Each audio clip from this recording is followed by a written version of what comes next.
Okay.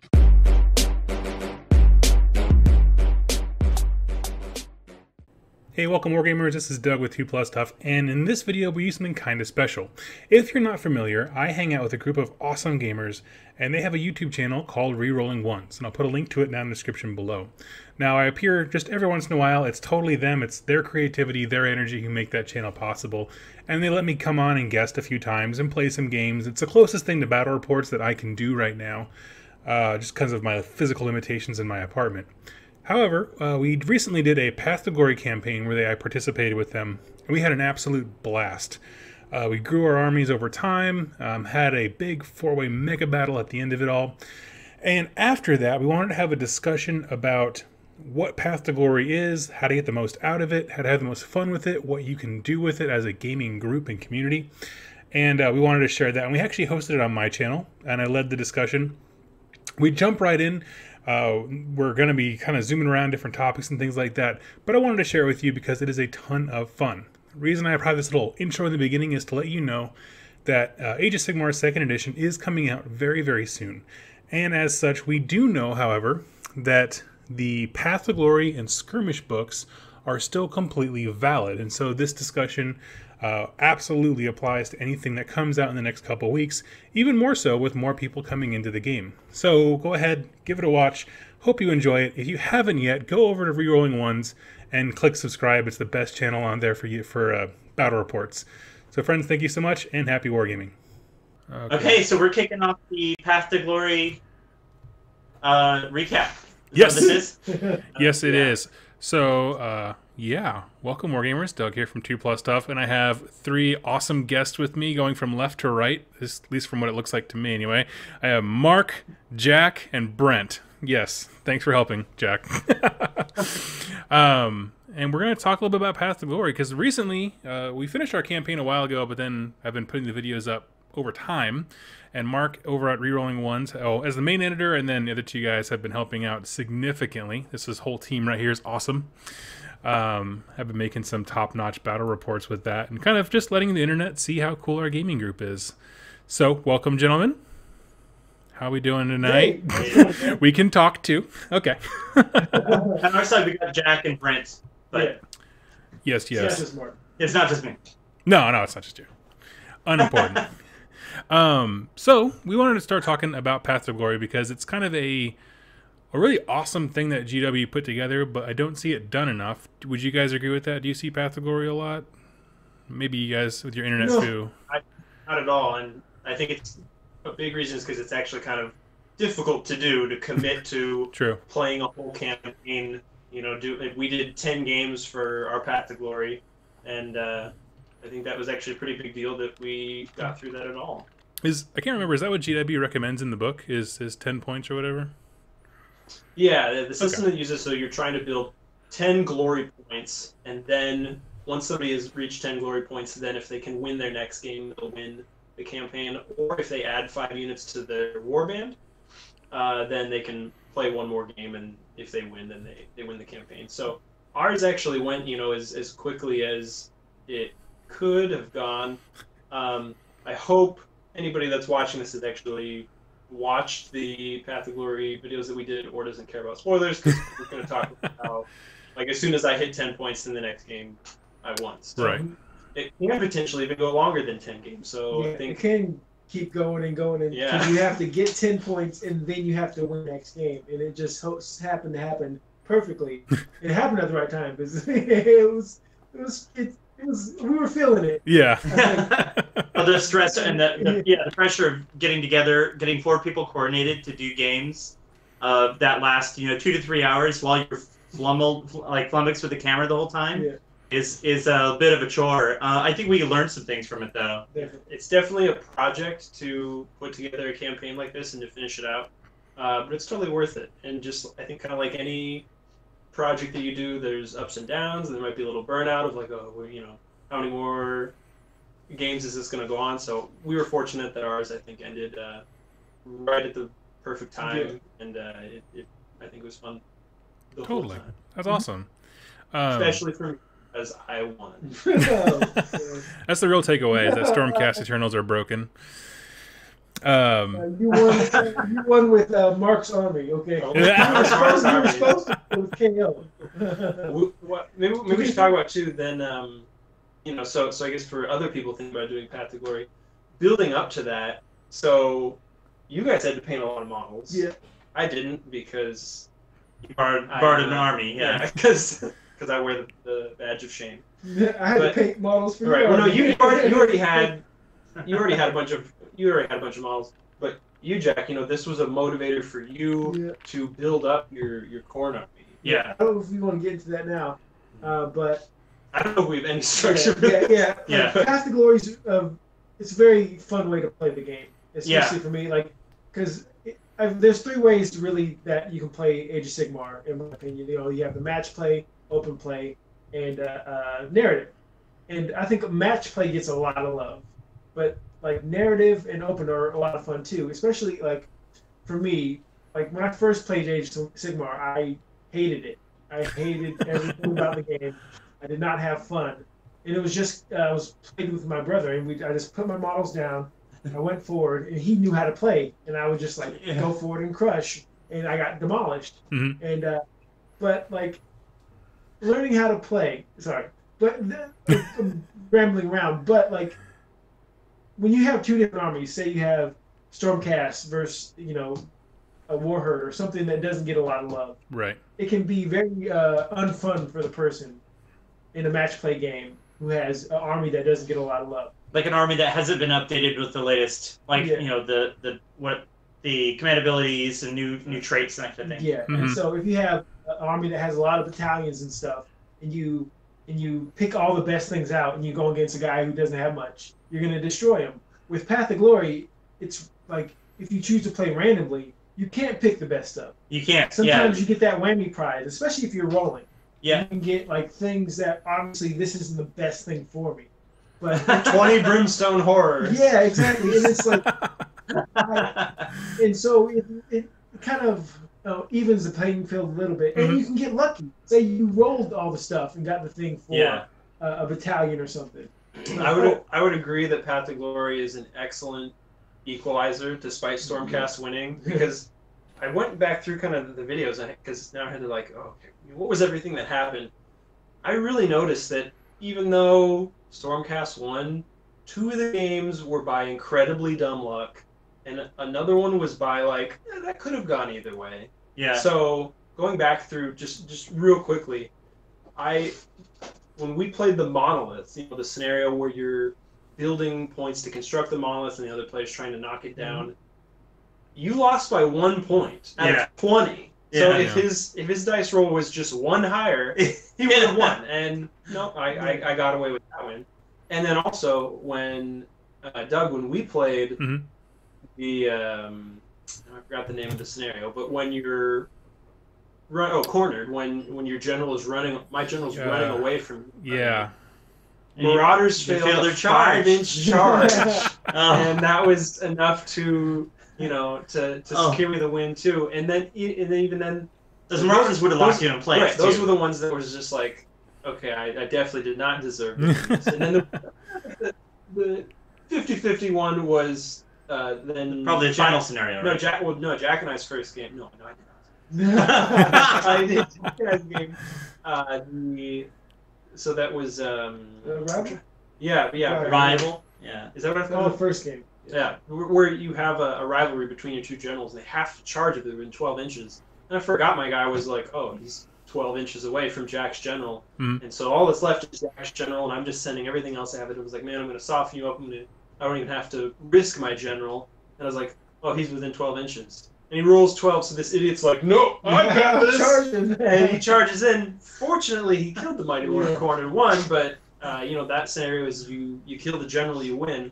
Yeah. There was a lot of times where Stormcast... You did get lucky. Got super lucky. The best luck, in my opinion, though, is when something awesome happened, and I could have only hoped for the Gantros Boltstar getting sucked into the warp, because I would never let you play with that model again. You know what I mean? He's fighting corn. He's up there. You know, if we're getting into the tips for new players for Path to Glory, I actually don't think Path to Glory is a good way to start the hobby. Interesting. I feel like if you're an experienced player and you want to build a new army, like a new army came out, item that just came out, it would be a really great way to like build a new army. It's like you roll the unit at random, you paint it up, and you're super jazzed to play with that one unit. And like a lot of people buy a whole army and it sits around for a year while they build and paint the thing. Right. They play with gray models for a while because they're excited. And I think Path to Glory is a perfect way for you to keep motivated on small units and keep focused on things.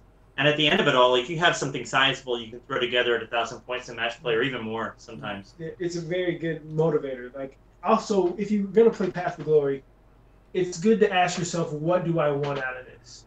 Whereas, like, I wanted it to be random because I like this because for instance, like magic items, you get 6. But there's only 2 good ones. So the magic popcorn maker. Just, And so the other ones are like whammy prizes.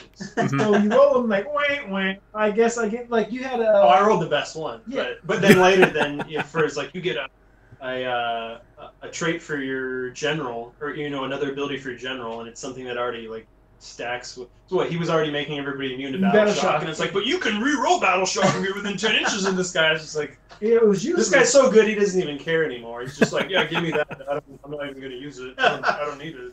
My Chrono Hunters could reroll ones in the subsequent combat phases. What was that? See, so if you decide you want to play randomly like that, it's like you have to ask yourself, like, I wanted to paint models and build my corn army for the channel. Yeah. That was my goal. But I only rolled new models once. Yeah. And so I should, if I'm looking back on it, I did everything randomly. I should have said, no, I'm going to pick, but then I'm going to roll random units. Yeah. Because it didn't... You picked the category and then you roll, Because I only was able to... The initial roll when I'm building my army, I painted all that stuff, and I'm thinking, I bought Wrathmongers. I bought a bunch of stuff that is sitting in boxes at home. And I'm like, if I get this, I'll have that. Like, Jack, roll me, please! Yeah, and it didn't happen. And I would have... Doing it again, I would say, I'm going to pick this. Yeah. There's also another way to win. If you get 5 units and then you win another battle, that way besides points. But got a question about that. Oh. Question for you, like, Mark, you had said that you don't think Path to Glory is the best place for new players to start. But if you were to, like, agree amongst your group that you're doing this for a specific purpose, so like, say, like Jack's example, building your army, and everyone said, okay, we're all just going to pick something. Obviously, if you have the money to buy a unit, if you don't, you can get a boon or whatever. Like, do you think that Path to Glory is flexible enough to where, if you are new and you're looking for an avenue to build an army, like that could be a slow grow progression? Like, do you think it's like just generally not good for new people, or do you think you can work it to make it so? So I think it's great for new people. Yeah, I mean, on paper, it really works for new people. The reason why I would actually like steer people away from it is because new players often don't like have a core gaming group that they're playing with yet. They're like out to meet those people. Where if you already have a gaming group that you play 40K with or D&D or whatever, you can totally do a Path to Glory campaign and have it be super rewarding. Okay. Because you have that rich experience of like, oh, I got something and Brent got something. We're gonna paint it together and we're gonna have this game that'll be silly and goofy. You know. Yeah, it's hard to do, but if you could do it, I think you should. Yeah. Right on. There's also with our Path to Glory, like we roll random mostly. Yeah. Mostly. But like for instance, Mark, his army was completely done. Yeah. And there was a unit that he said, I'm not getting. If I roll this, I'm not gonna get it. I have 3,000 points in Sylvaneth, and I have none of the outcasts, and no Spite Revenants. I don't like the model. I'm not buying them. So if I roll them, I'm rolling again. Sorry, guys. That's perfectly okay if he didn't really want to be in the spirit. Totally. The Path of Glory, like the rest of us, but or you could be like Doug. Yeah, you were a champion. You bought all those Brimstone horrors. It's just to sell them. Yeah, pretty much. That's what I do. Yeah. Remember when you rolled the 5? That was awesome. When you rolled the... When I rolled... Yeah. No, you're fine. So do we want on the... do we want to go... Go ahead. Oh, no, I was just going to say, do we want to go to, like... Go down the format? Just kind of, like, specific...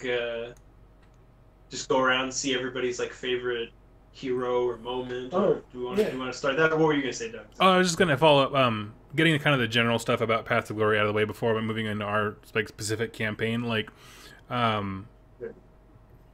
do you feel like there was a runaway victory? Like, obviously Stormcasts don't lose, period, but in Path to Glory, it seemed like they did particularly well. So, for example, like, do you feel like any of us were in a position where we couldn't swing back? Because I see that in a lot of campaigns where, like, when you start losing, it kind of compounds itself, and you just can't win. Does that make sense? Yeah, we had made, that house rule for the final game to, see like, okay, we're just going to cut it off here. Yeah. Whoever has the most glory points in the end wins. Mm-hmm. And we did it that way. It was possible for any of us to win, but it didn't work out that way. But yeah, I definitely could. I think it's probably more important rather than like how you lose. Yeah. It's probably what you get after each battle. Yes. Because like, I think a good example is like, man, like we could agree that in the end your warband was much better than your warband, right? Mm-hmm. You only lost one game, but I think the units that either you started with that you'd rolled up or the abilities that you rolled up, Lord of Spites. Yeah. Despite how bad you were at rolling with the Tree Lord Ancient, who's like, you need a 3 to wound 2. You can re-roll this, you get another 2. Like, just despite that was a really good, no pun intended, no. That was a really good ability, and in general, like, your warband, I think, developed pretty well. Yeah, I don't think I had anything elite. Yeah, like, you added the soaker, right? Yeah. I would have, I really would love a Secrator, because that's kind of the linchpin of a good Khorne Bloodbound army.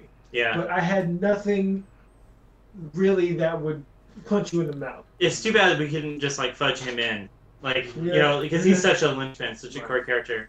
So my attitude about Path to Glory is Brent mentioned that I only lost one game, and that surprised me because I was literally not keeping track of wins and losses. I beat him.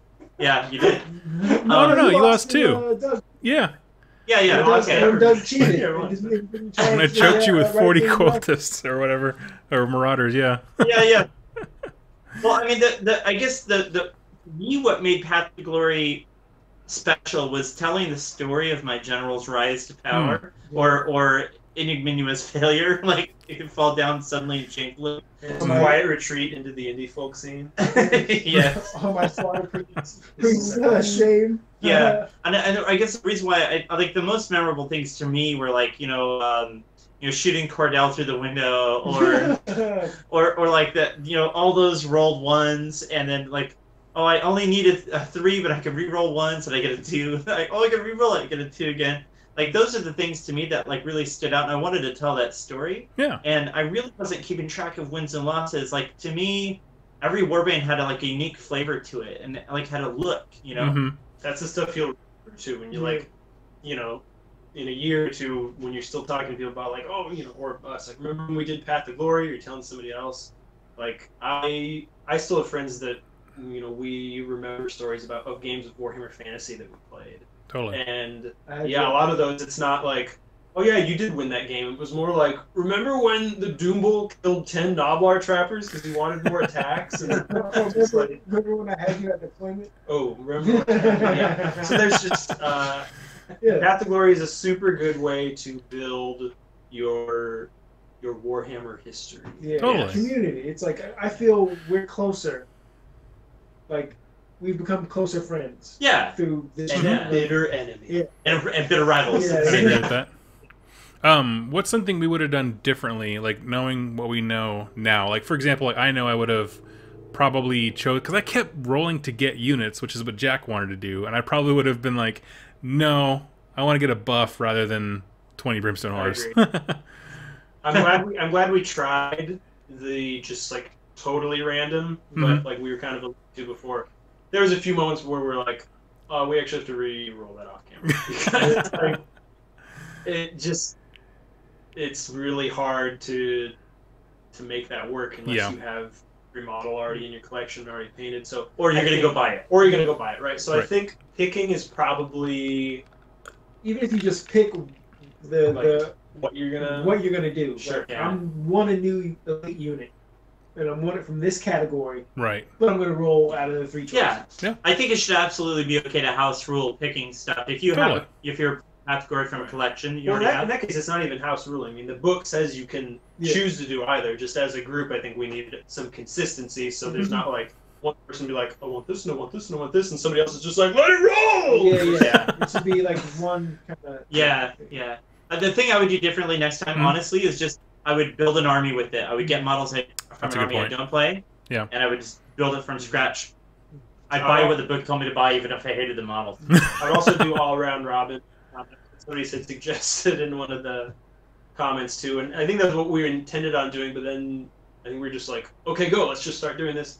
So in that first round, there was some games that like didn't count for some people. Yeah. When if you have 4 people and you do round robin, you don't have to have games that don't count. Yeah, but that was just only for the very beginning. Yeah, it was only for the very. Once after that, we got it together. But, right. Yeah, if y'all don't know, they live really close to one another, and I'm like 35 minutes away. So it's a chore trying to get us all coordinated. And Brent just works all the time. That's what he does for fun. Not even getting paid. So. It's like it's nice for us too because we have home games. Totally. Imagine if we had at a store and like worry about hours and stuff like that. That'd be even harder. We even can't play it too. Open up. Yeah. That's that last game, the Battle Royal that we had, the very finale. That was after these guys played that game. That game went till 2:30. Yeah. So Path to Glory. I think 9, and then we had a finale, right? Yeah. So episode 9 was filmed the same night as the finale, and like we changed clothes. I hope people can tell. Yeah. I hope people can tell that by then we're just like, you're befuddled, reroll this. Yeah. I'm gonna make a demon prince. Who cares? Who cares? Yeah, let's please end it. Yeah. It's one of those things. Like I try not to be upset if something bad happens to me in the game. Yeah. Because I don't think that's fun to watch or listen to as a fan of battle reports. It's fun to watch bad things happen to you. Yeah, but I don't want to hear somebody being like an Eeyore.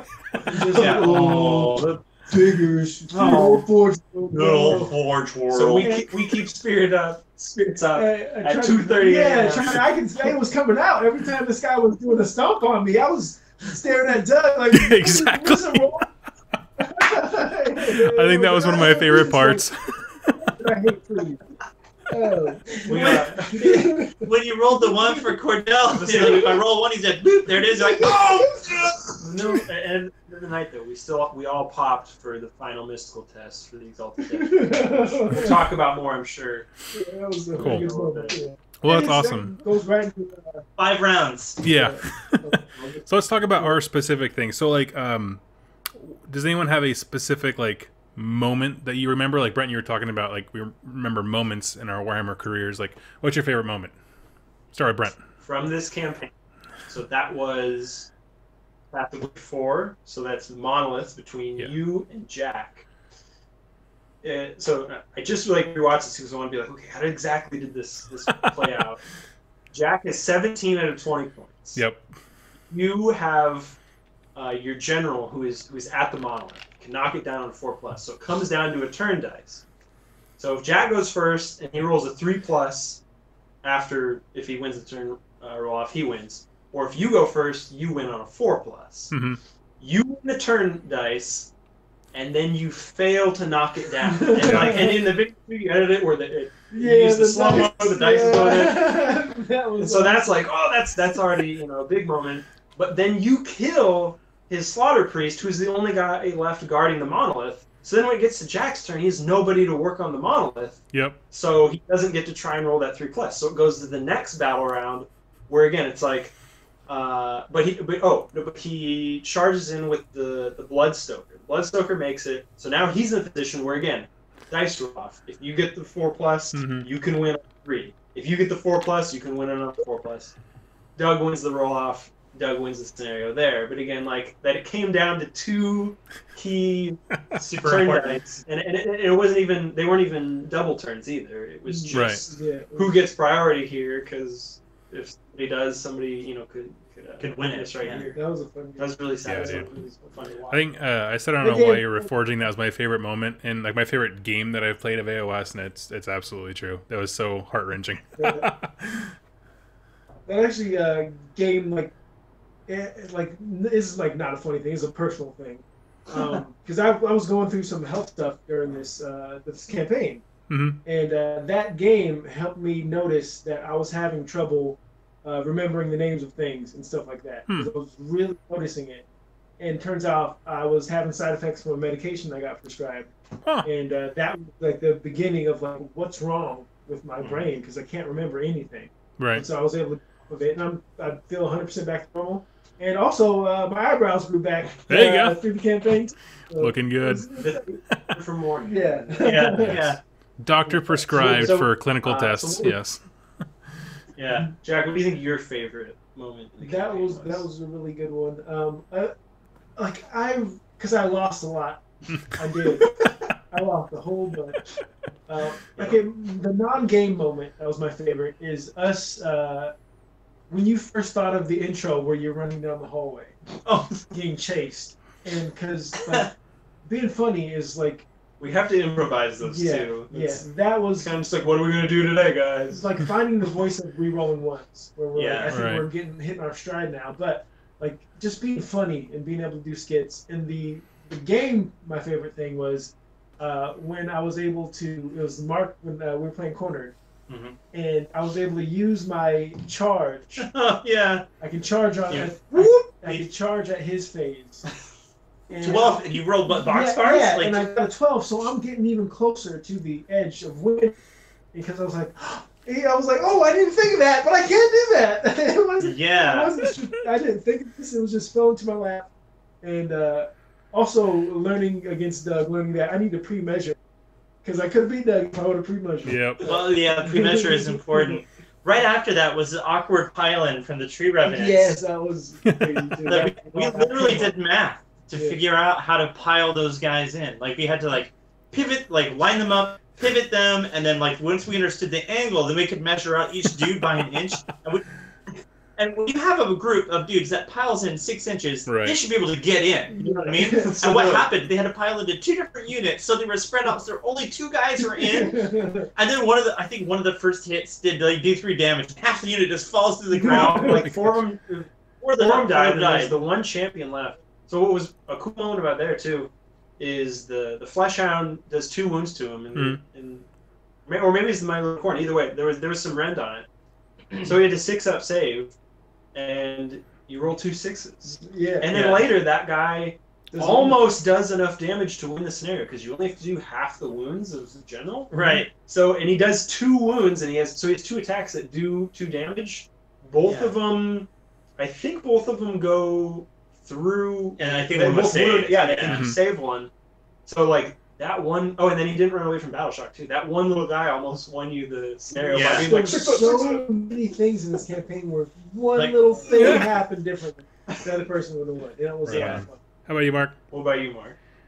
Without a doubt, it was like, I know Cordell's unlucky. I never hit the stupid with that cannon on the Tree Lord. Blood Boil? No, the Tendril, the Doom Tendril staff. Yeah, Doom Tendril. The dude hits on a 2, and I can never hit with that stupid thing.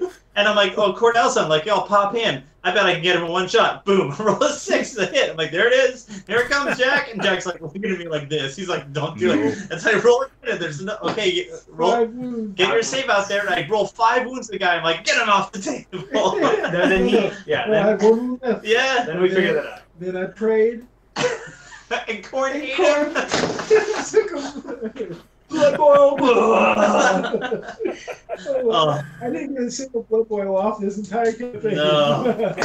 That's so bad. What was very important, too, another moment, in our first game with the Rivalry one, you could have won the scenario with a blood boil, too. He uses blood boil on the Lord Selston, who had already taken, I think, 2 wounds. So if you got blood boil, you got a 5-up, you could have won right there. Right. Instead, he's just like,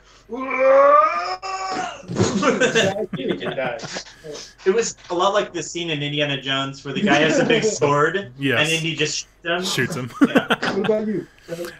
For me, so Brent took mine with the monolith. That's certainly a great one. Another one that was really important to me is because in the first game I played with Mark, where it was my Chaos versus his Sylvaneth, I did the Winds of Chaos spell and barfed up a whole bunch of mortal wounds, and that was the last time that spell worked the entire campaign. And that was it. You shaved that tree lord in half, right? Yeah, basically. I was in cover. I've got dudes with 2-up armor saves. I'm like, bring it over here. And then you did. And then everybody died. Yep.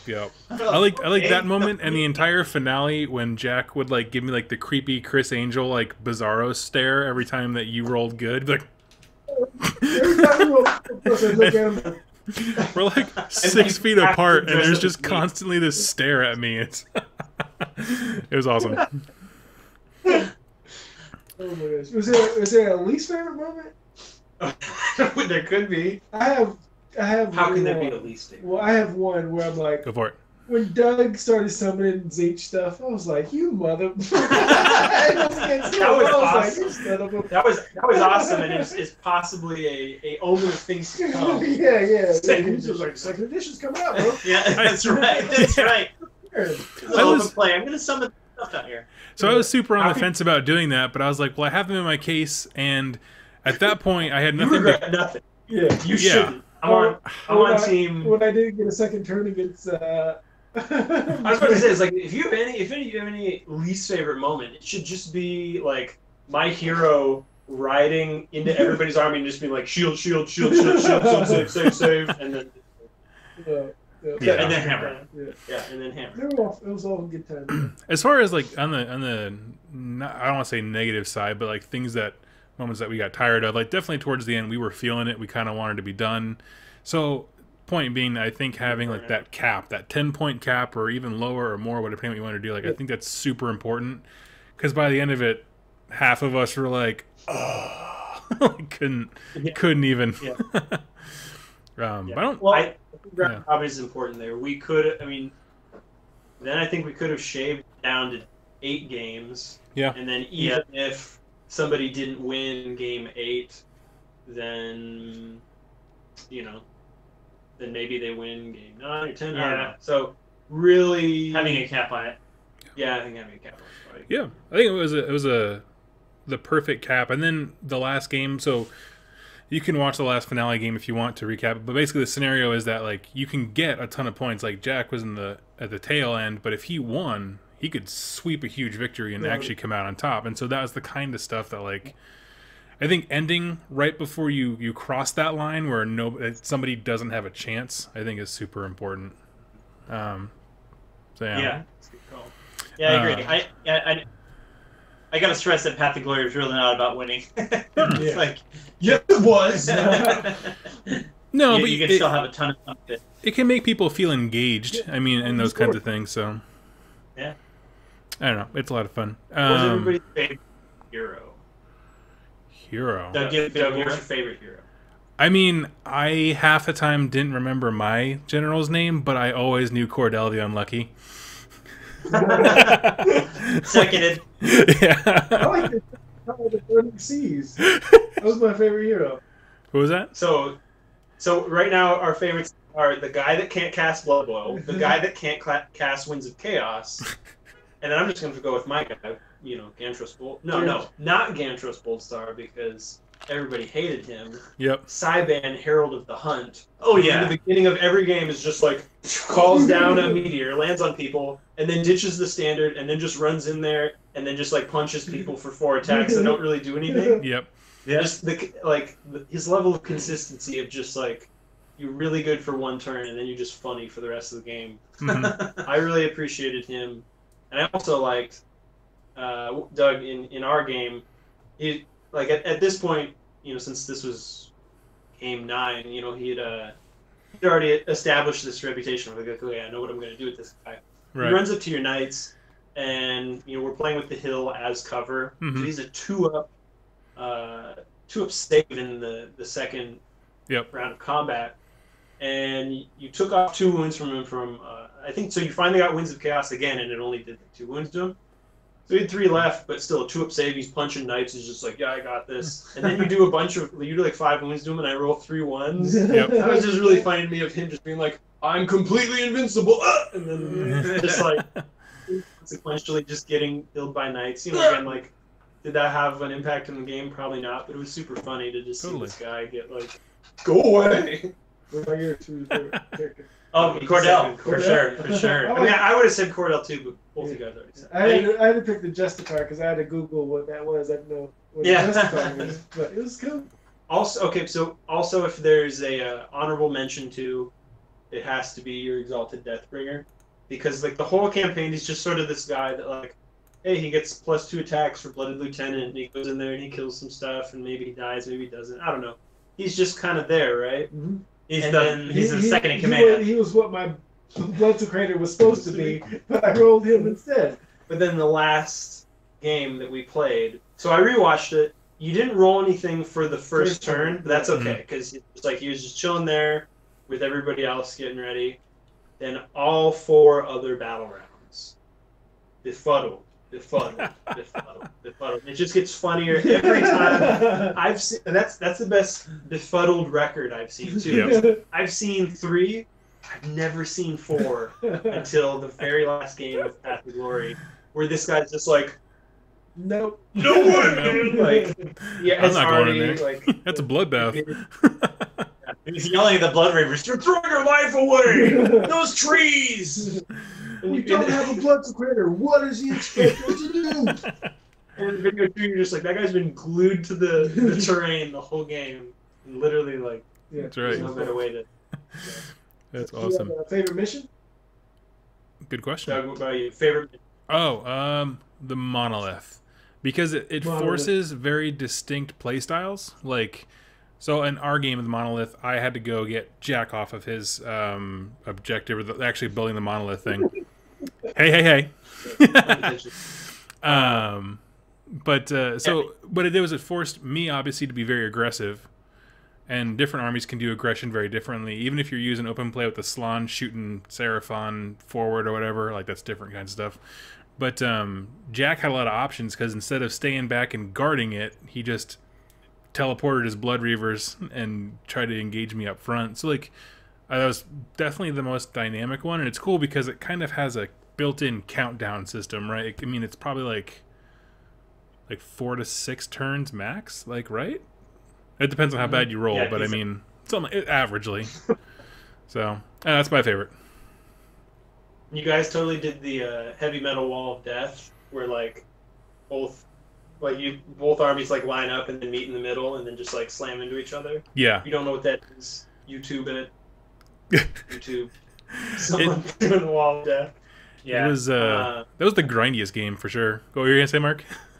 Like everything around it was super exciting. Like these guys are just like not like killing each other. What was the scenario that you won in the first turn? Like with the occupy the 3 points? That was the second turn. That was Altar of the Gods. So the reason why I liked Altar of the Gods, I think, is because of the payout for that mission is so extreme if you're fighting against your opposite faction. I think that's a good one. It's a good one to start out with, because you're not going to have the units to go and just sweep on a second turn. Right. And the payout is high. So I think it's a good way to like start early and build your warband quickly.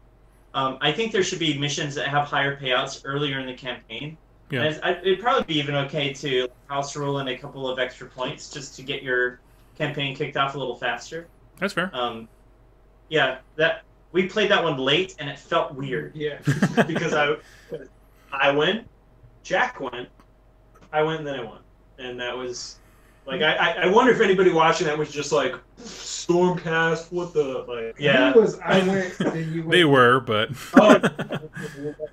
Double turn. I think my favorite one was Cornered, because I won. No. yeah, I like that one because you have to split up your army. And they get to pick totally, which is kind of, you have to have some strategery for that.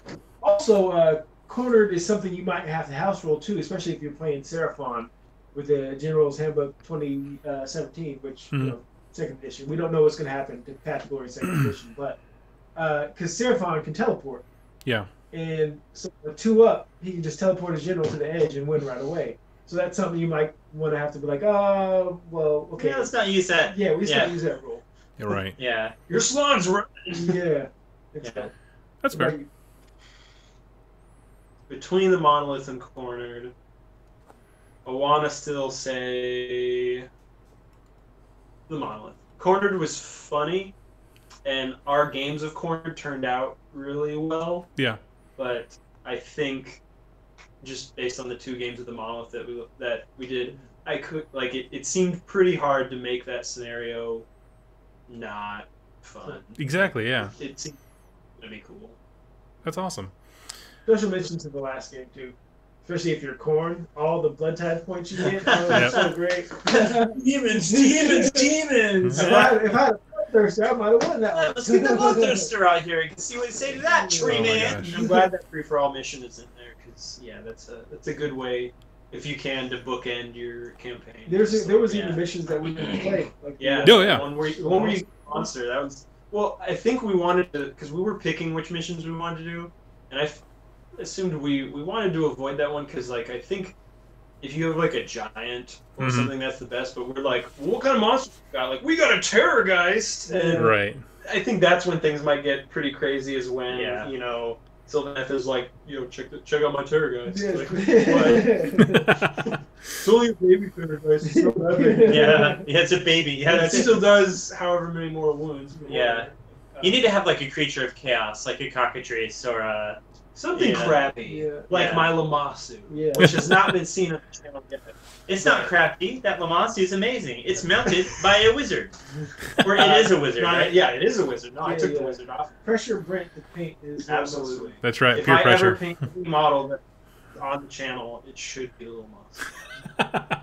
It's not Better. just be like Lamasu. That's awesome. So let's wrap it up with kind of a lightning round, like bullet point thoughts here. So I'm trying to think of like kind of compressing our conversation. If you're going to start a Path of Glory, I think Jack said it best that you have to kind of just know what you want. Like it's a great way to do building an army, painting an army, like Jack used, and then just having fun narrative games. I mean, winnings don't matter, but you also don't want someone to feel like they can't participate in a meaningful way, so things don't get out of hand. What do you guys think? Anything else to add? I think just go into it thinking like you have to plan a lot.